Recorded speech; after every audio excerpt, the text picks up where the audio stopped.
Okay, I'm very happy to be here. Thanks for the opportunity to present a demo, mainly. I have only a few slides. And it's really complementary what we have heard before. My topic is to bridge the gap between the world of processes and the world of information.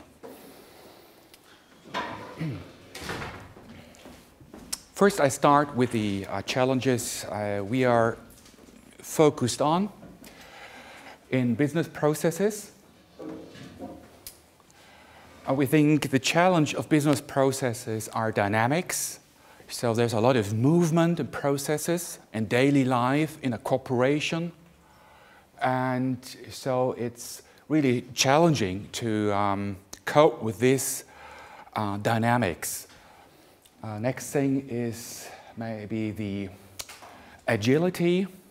It's what we already heard in the previous presentation with a solution to model on the fly some tasks and things like that. The next challenge is the efficiency or to avoid latency in processes. And last but not least, it's about information. That people need information to take a decision in their process, or they need information to execute their task. If they write a document or they will answer a question in case management. So these are challenges, and we think about a solution. It's one simple idea to have a system that provides actively information that is required into the process and the process instance, I would say.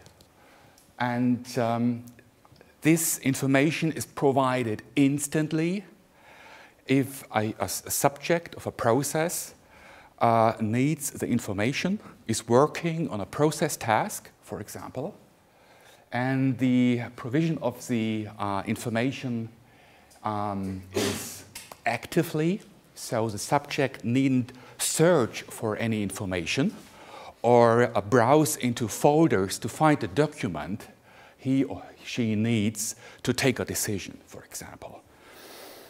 The next is to have it currently. So the information is you have the current information to take a decision or perform your task.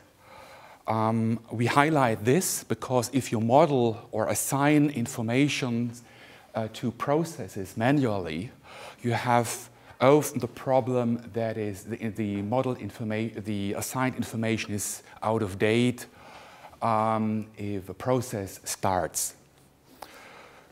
The next is to provide information correctly, so not too much, but also not too few information.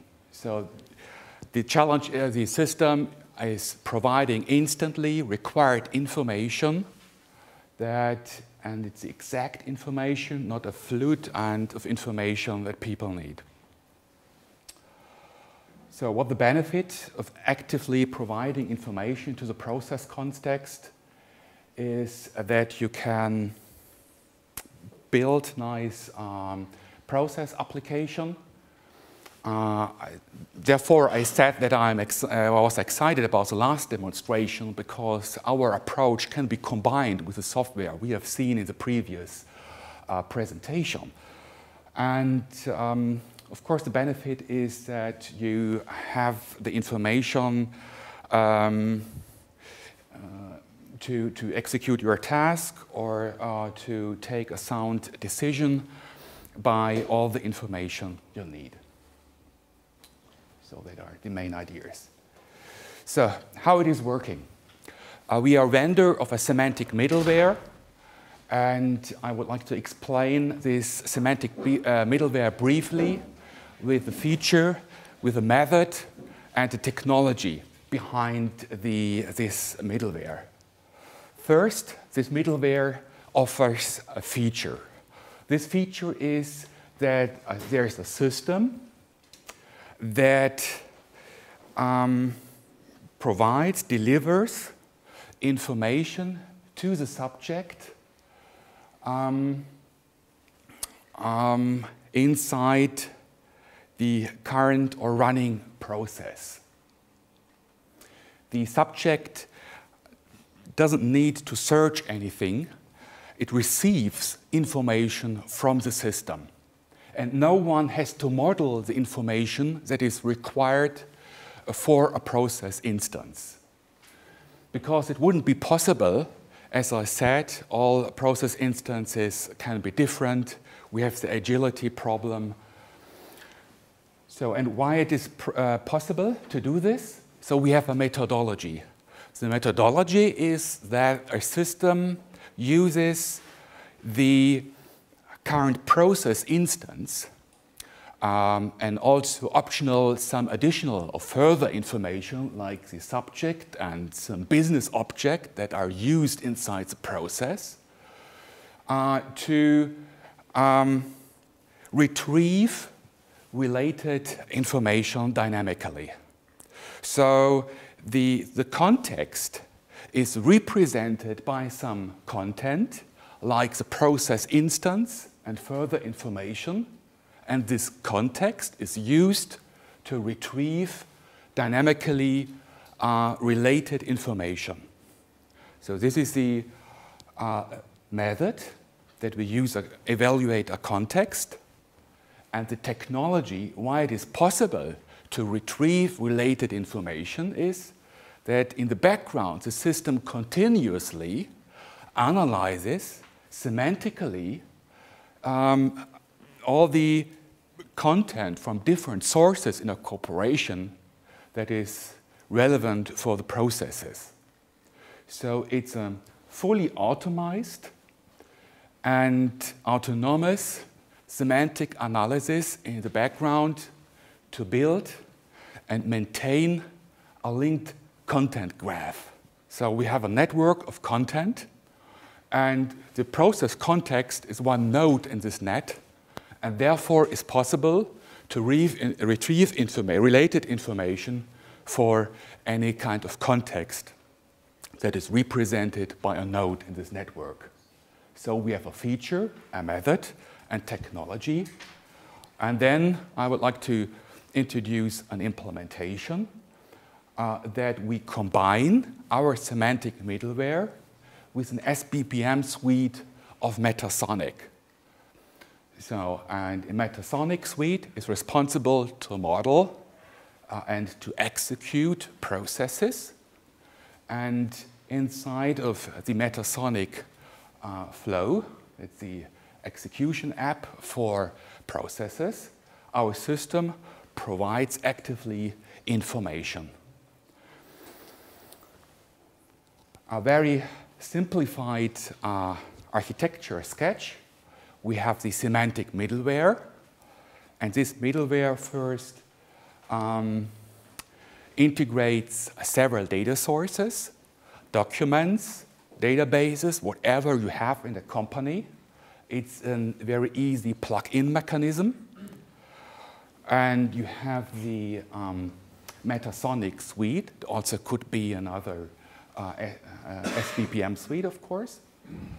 So, and then this Metasonic suite pushes the process instances as soon they're started to our semantic middleware.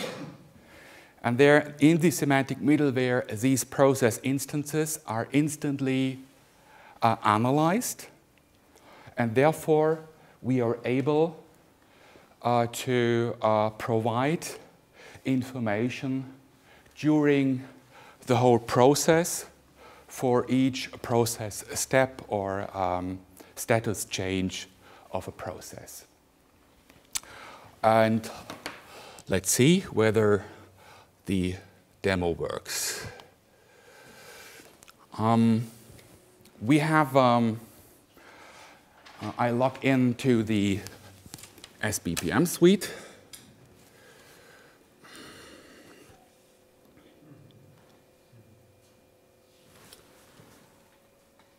I'm online with my phone, so it may take a little bit more time.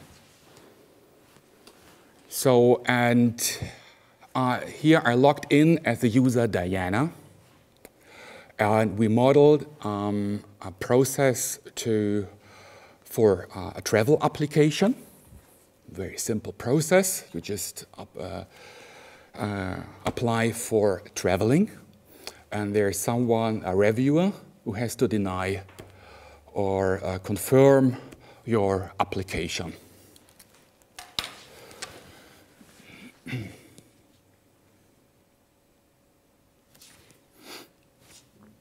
So here I have the option to start a process.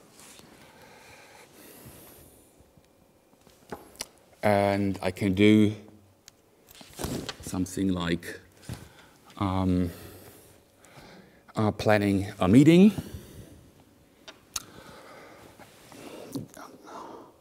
And start this process.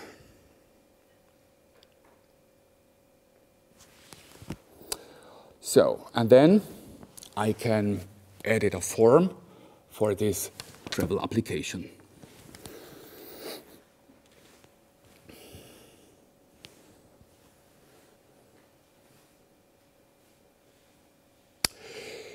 What happens here is in the information box inside of Metasonic Flow, additional informations that have been assigned to this started process.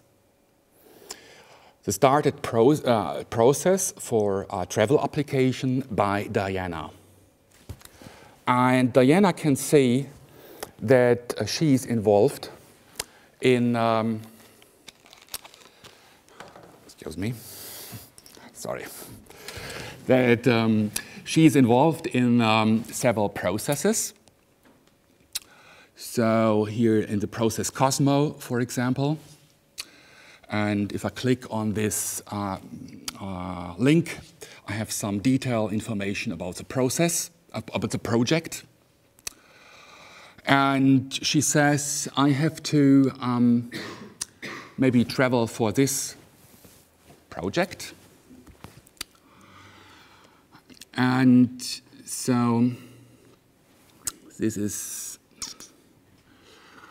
and I can have additional information about the project if I navigate for related information to this project.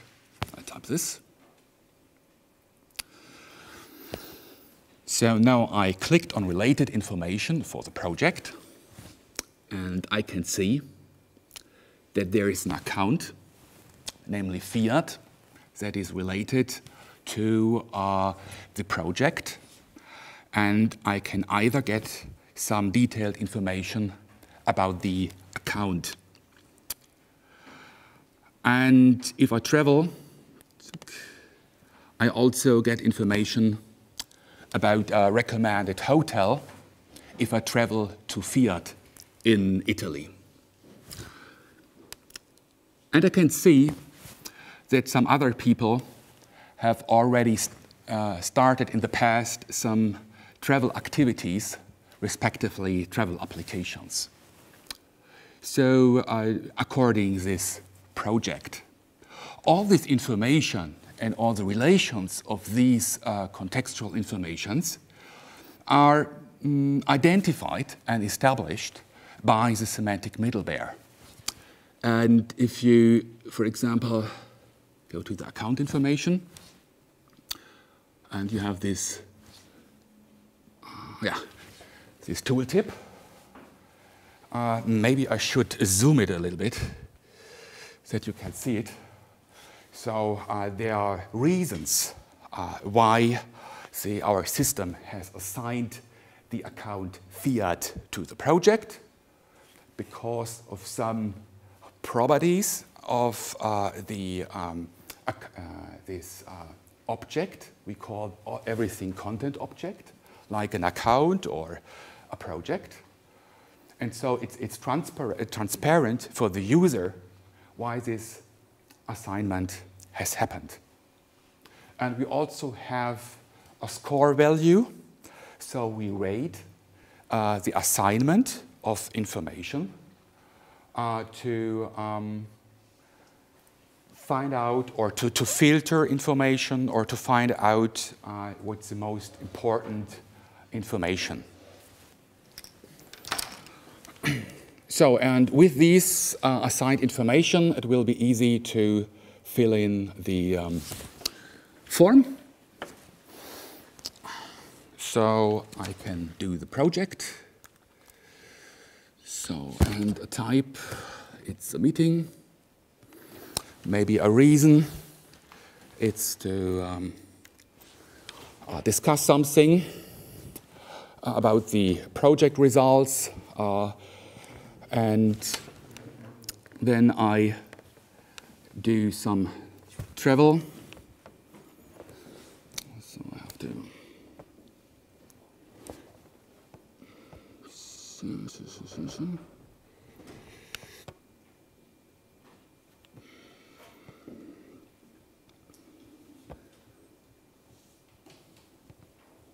So the company.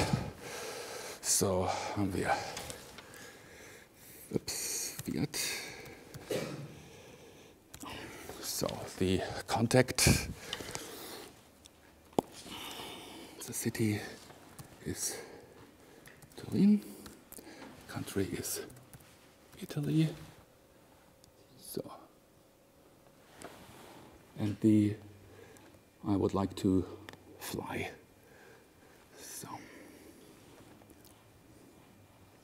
So this is. Now we have everything.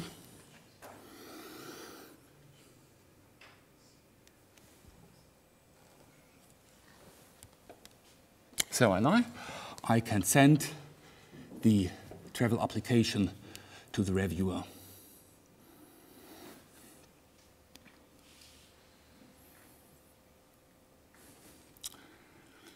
I will log out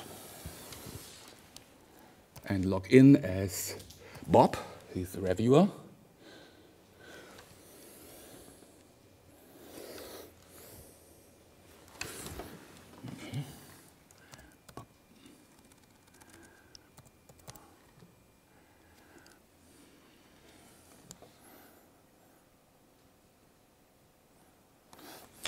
And in Metasonic Flow, the assigned process appears in the sidebar.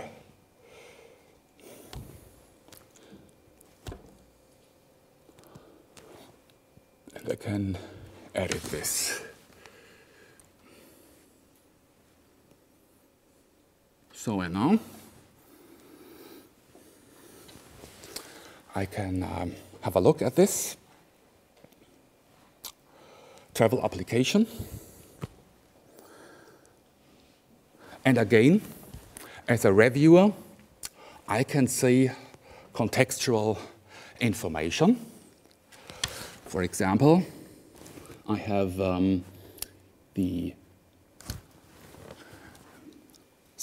information about the account. It's here top rated. It's related to this process instance. And I have about the project information.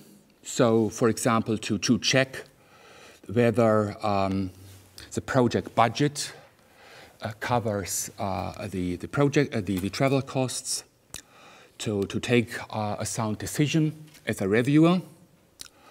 And you can see that you have a PDF document that are some rules, travel rules compliance according to traveling by airplane.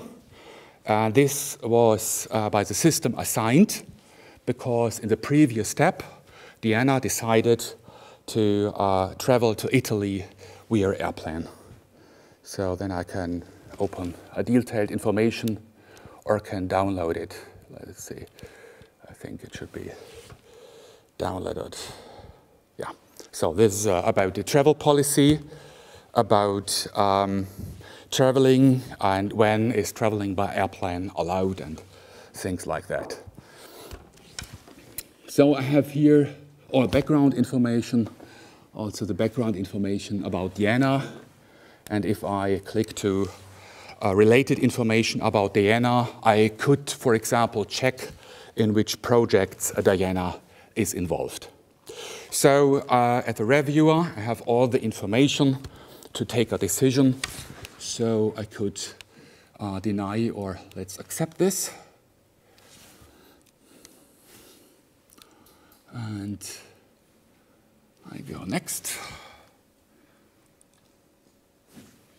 And now I log out and log in again as Diana.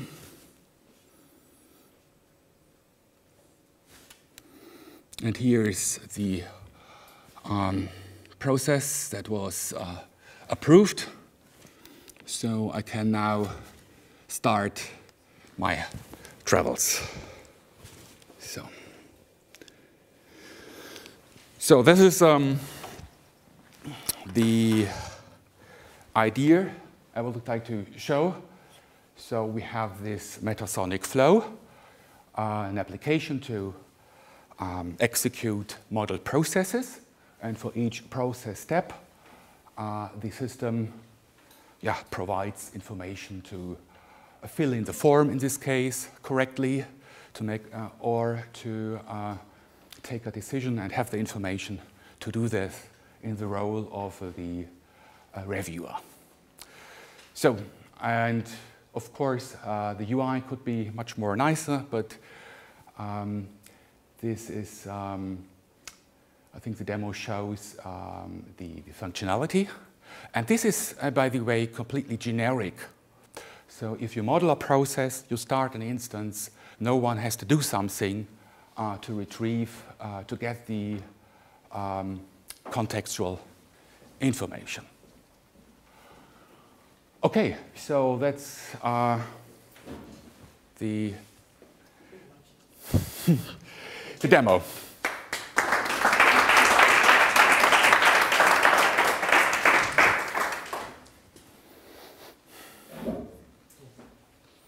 Can you say a few words to security and compliance? Because I want to know how does the middleware decide which information is suitable for each role? If this is maybe connected to the roles that are already implemented. I can use this pen, yeah? I hope so. Okay. Okay. So I think I have to answer this question twofold. First is we have this middleware, and we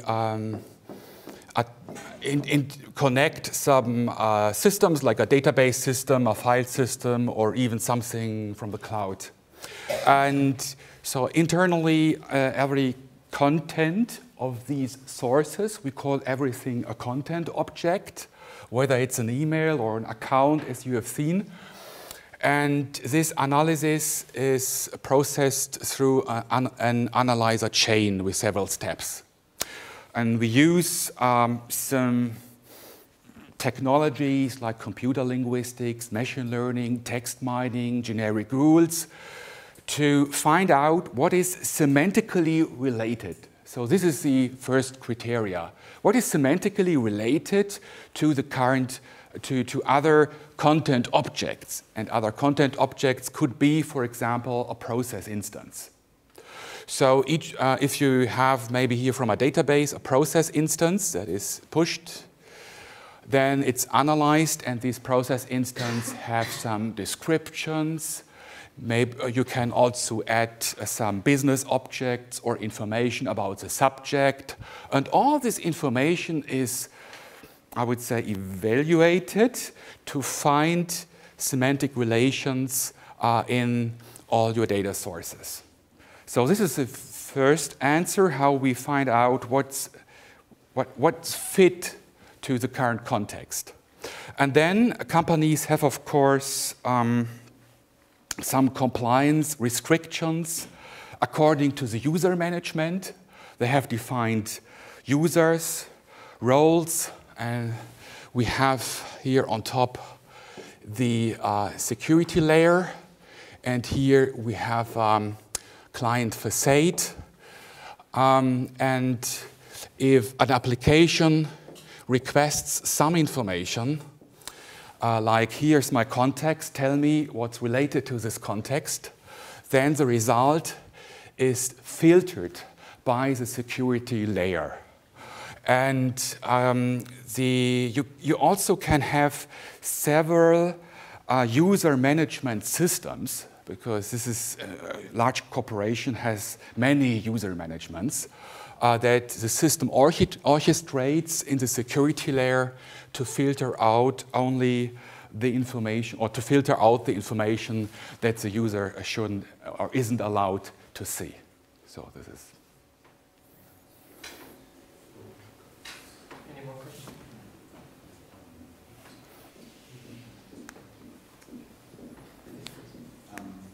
So you said nobody needed to model the data. Did you anything well, I would like to do some information about this evaluation of the data sources. So we have something like ontology source users, can you use some details, and then, because I actually cannot imagine that you didn't model or something about anticipating the kind of data at all. So like, well, there's data, but what is the meta information? Maybe you wasn't clear what you get. For example, if you have the past processes, what kind of data do you get from there? I mean, there is data.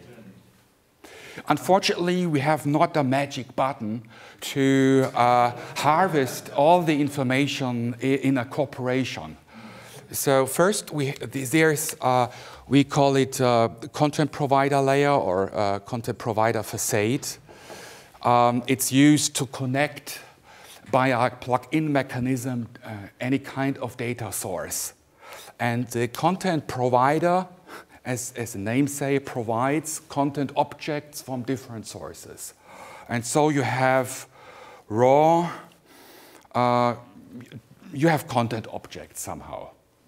But so we have a special mechanism how to plug in data sources, and we say from 100% afford, we can lower the afford to maybe 50%. I can't really quantify it. And then, but the analytics of all the content objects are really autonomous and automized. And it doesn't matter how you define the content objects. What's evaluated is really the text parts or the values of some metadata of any content to find a semantic relation inside the system. So this process is completely automized. But you have the option to extend this automized analysis by your own, I would say, logic. So we have a plug-in mechanism to plug in data sources. We have also a plug-in mechanism to extend so-called analyzer tasks. And if you want, you can execute your ontology on your data sources for additional annotations or additional rule-based relations, connections between your content objects. This is an option you have. And we have also a plug-in mechanism for event listeners. So you can plug in here event listeners to execute modeled rules on any events. Events could be updated, deleted, or new content objects, but also updated, new, and deleted statements. This is how we formalize relations between content objects. And by the way, it's also relevant for process management. Some of our customers are using event mechanism to trigger a process. So it's not only possible to retrieve information inside a process, but to use this analytics to trigger a process. So it's really automized here in the analysis level, but you can extend it by your own logic.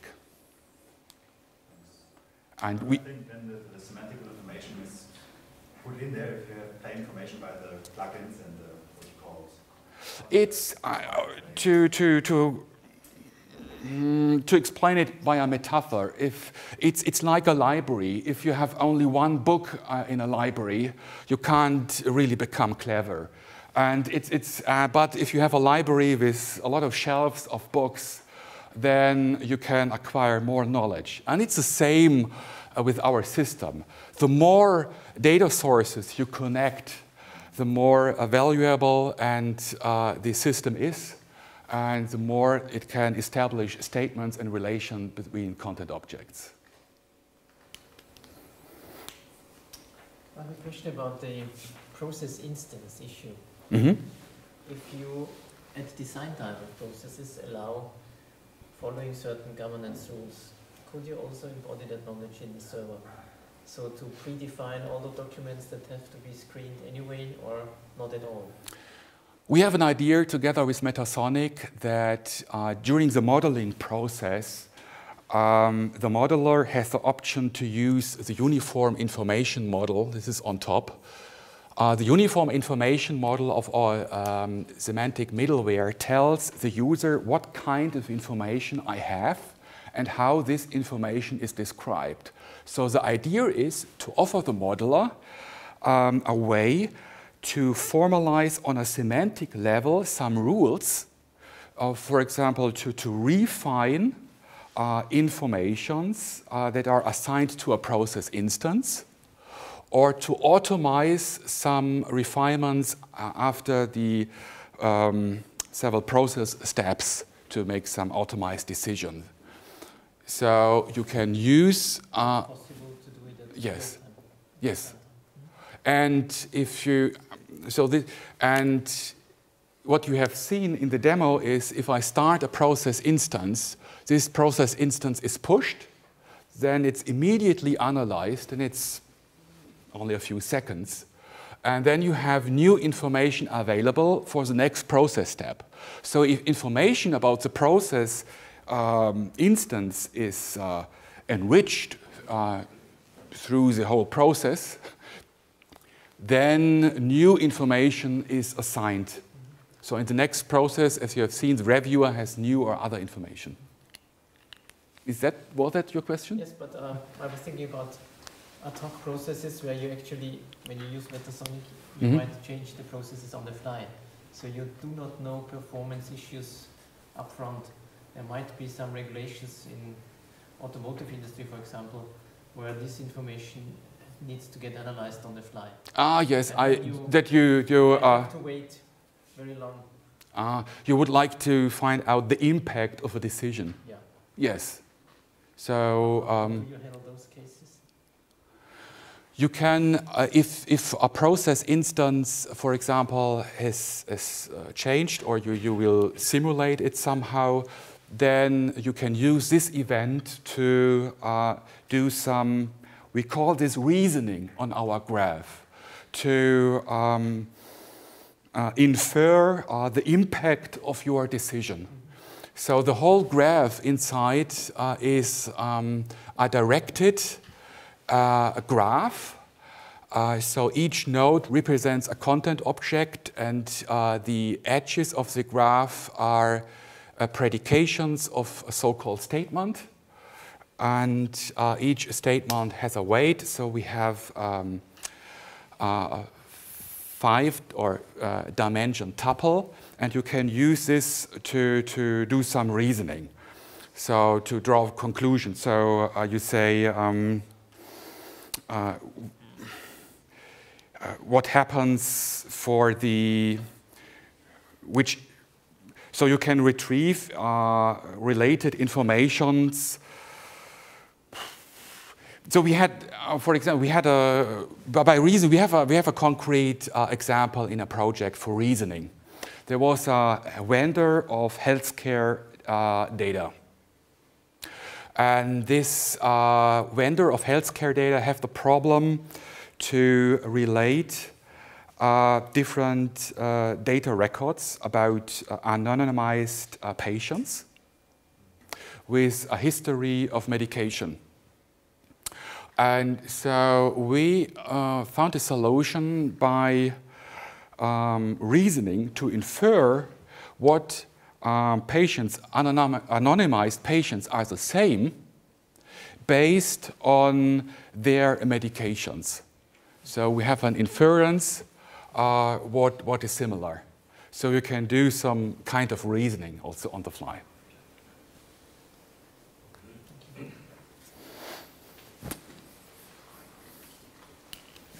This concludes our session. Thank you for listening. Thank you all the speakers and enjoy the solutions.